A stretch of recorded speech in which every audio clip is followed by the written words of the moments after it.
Hey guys, I'm about to shoot my first little yoga sesh, and I was just gonna jump right in. And then I had this really great realization, and that I wanted to share with you before we jumped in to the body.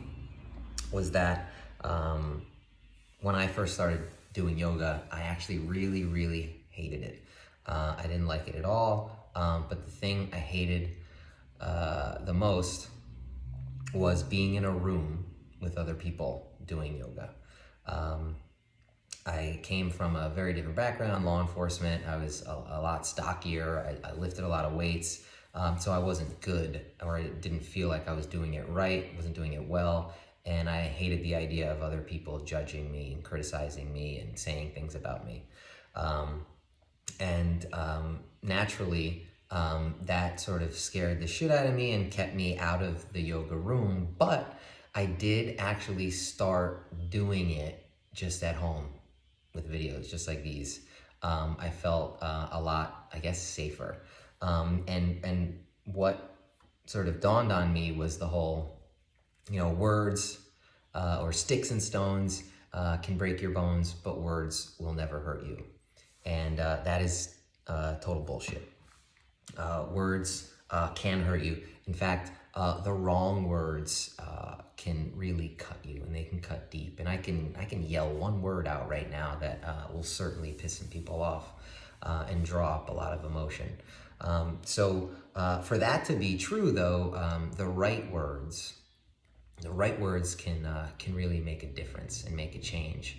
And what's important during the practice while you're moving is listening to the words that your mind is telling you. And they're probably going to be pretty negative. They're probably going to cut you down. And you need to notice what it is that your mind keeps telling you. What sort of rebound are you getting from your mind? And the good news is that your mind is only operating on past experiences, right? Your brain is a drawer, and it only has what you put in it, what you saw, what you smelled, what you tasted, what you touched, what you felt. All those things are inside the drawer. But it doesn't know what's going to happen. Your brain has no idea what this practice is going to be like for you yet. It hasn't experienced it yet. So you have to eliminate all the shit that you're used to, because operating on what you already know, or operating on the past, how you've lived, and using that to guide your future is totally backwards, right? That's an inefficient way to live. And that guy sucks. So what we want to do is we want to be far more present in the body. I'm really lucky, right? Because I had some huge motivators, right?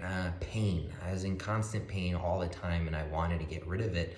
And so my trauma led to more intensity in my practice. And maybe you don't have a ton of pain. Maybe you don't have any chronic pain, and that'll make it harder for you to keep practicing, because it'll be easier for you to quit.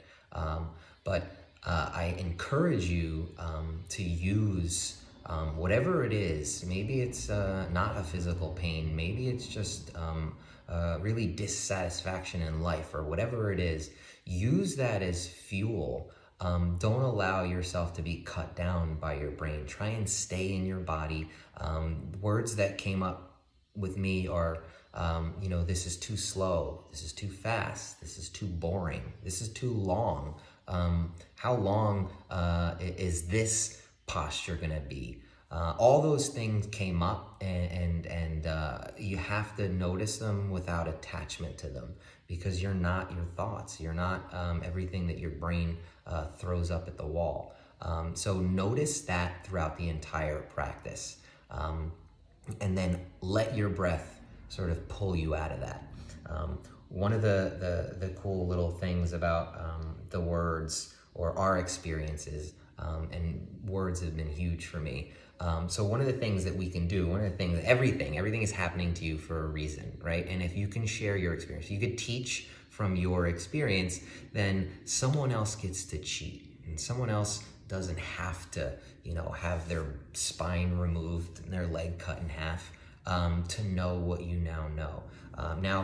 That isn't something that anyone can really teach, right? Just kind of using that little gimmick swapping of the letters, but all the things that you learn have to be experienced. You can't read them, you can't listen to them, you have to feel them.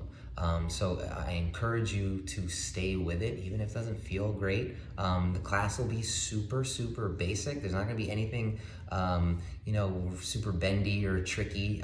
It's gonna be super basic. And I hope you enjoy it. If you don't, let me know why. And let me know how it comes out audio wise, how I can make it better. Anything will be super helpful. All right, thanks guys. See you on the mat.